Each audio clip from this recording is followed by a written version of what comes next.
Hi, everybody. My name's Isaiah Addair. I'm an attorney at Helen Keach Law, and I wanted to make this video to talk to you today about the question that I get the most in my consultations. And that's, if I have an immigration violation, are these options we're talking about even possible? So my consultations are usually for U visas and T visas, mostly T visas. And the answer is yes.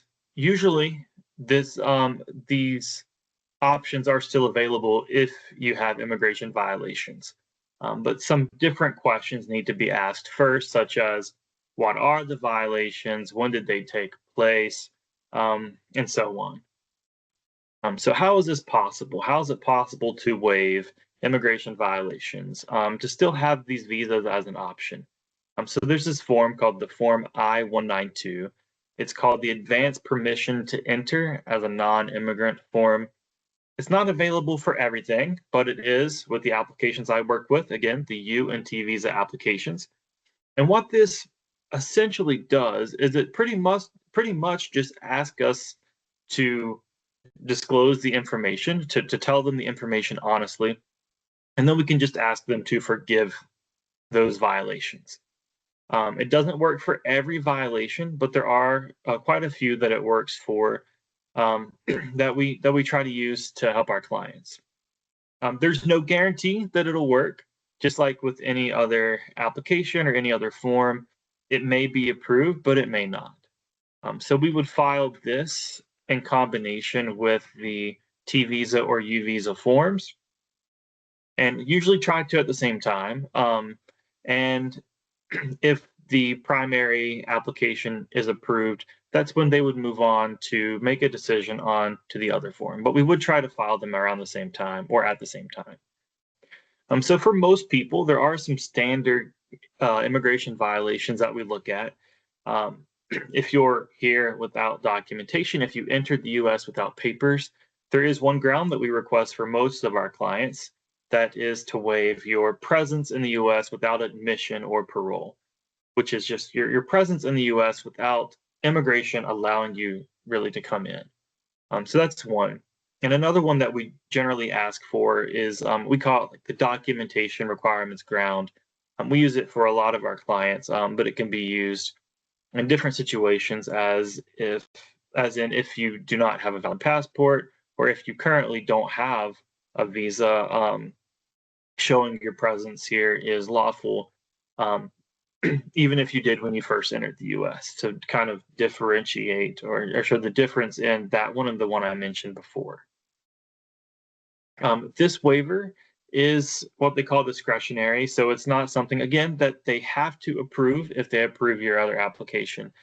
Discretionary just means it's up to them. So they'll look at your history, they'll look at all of your violations together, maybe your criminal history as well, and they'll just weigh the options. So another question may be, what do I do if maybe I entered the US with my child, like carrying my child, or with my child behind me?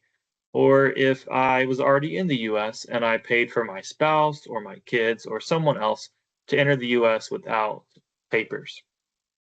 Then we might think, okay, maybe the smuggling ground of inadmissibility may apply. So maybe we need to talk about waiving that. Another question may be, well, what if I came to the US and then I left, or maybe were removed back to the country that I was born or the country I was in previously, and maybe I come back in. What can I do there? Because I've entered twice without papers, maybe have been removed in the process, maybe have been detained or arrested or caught by immigration. What do I do? So those are things that we could also talk about. Okay, can we do a waiver for that? And generally, that's not what we consider like a case killer for U or T visas. They're things that we have seen immigration waive. So it's something that, of course, we would want you to talk to your attorney when giving your history. So you could talk about what the options are for those. So some other things that we have seen that may trigger inadmissibility that can be waived is when you're filling out a job application. If you've accidentally marked that you're a US citizen, or maybe someone marked it for you, or maybe if it wasn't an accident and you just did not know what that would mean. that is a waivable ground for this form. And then maybe when you were filling out an application for maybe a visitor visa or asylum or a previous U visa, whatever the case may have been, and maybe you did not fill out the information completely honestly. Maybe there was some information that was incorrect. That may trigger a misrepresentation ground of inadmissibility. So that's something that, again, you could talk to your attorney about and see if you could have that waived. But immigration is able to waive that. And then another one that we do see that's common is if you were detained or arrested by immigration and you had a court date. Some of our clients or potential clients may not have went to their court dates, and that's something else immigration could waive, because even if you're not aware, not going to your court date could trigger another immigration violation. So those are all different things that may trigger a violation, but they're all things that are able to be cured through this form if you're pursuing a U visa or a T visa. Okay, so all of these things and more are different violations that immigration can forgive or waive when you apply for a U or T visa. So, of course, we recommend that you just be honest with your attorney when you're talking to them and going through their intake process. Don't be afraid to be honest. This is the time to be honest, because you might not have an opportunity in the future to ask for forgiveness for these things. So we always recommend being honest now. You don't want to not be honest, right? And then have another violation come up by not telling the truth on this application or any application you have going forward. So again, our recommendation, of course, would be to talk to your attorney, be honest about your history, and see if one of these waivers would be an option for you. The attorney would look at your case strategy, look at your history, and would give you the best advice going forward in that matter. So all of these different things that we've mentioned that include maybe entering the U.S. without papers, having some sort of inaccurate information on a previous application, helping someone else get to the U.S. These are things that immigration are able to waive if you're pursuing an application like the U or T visa. Again, which are applications that our office generally works with. So if you think that you might qualify for one of these, please do not let a previous immigration violation stop you. If it's something in your history that we didn't cover in this video, of course, it's always best to talk to your attorney and maybe see if there's something I didn't mention that fits your case that would still qualify for the waiver, because I did not cover everything.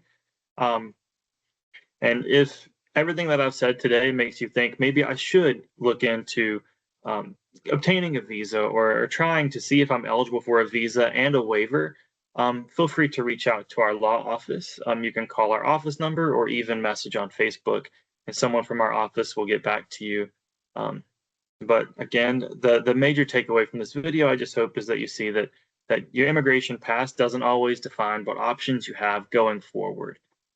Almost every person I talk to, that's the primary question is, I might have made a mistake with my immigration in the past, or maybe some information is not correct.